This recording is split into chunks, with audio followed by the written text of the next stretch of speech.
जय बाबे के बई सारा नवे साल दियां लख लख बधाइयां बई सारे परिवार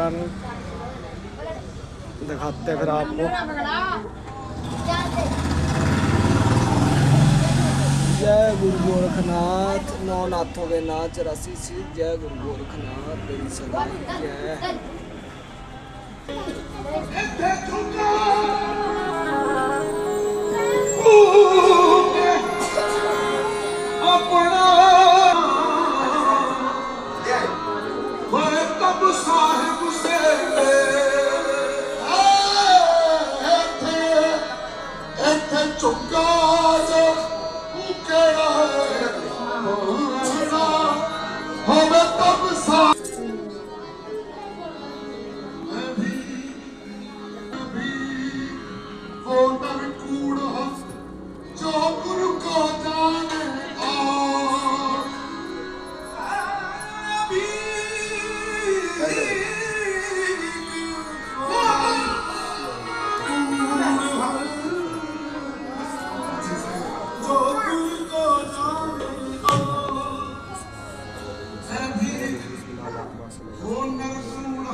ਆਮ ਜਿੱਡੇ ਵੱਡੇ ਫਕੀਰ ਸੀ ਉਹਦੇ ਵੱਡੇ ਇਹਦੇ ਨੇ ਮੈਨੂੰ ਸਾਰੇ ਗੁਰੂ ਸੀ ਬਾਬੇ ਪੰਜ ਸਭ ਚੀਜ਼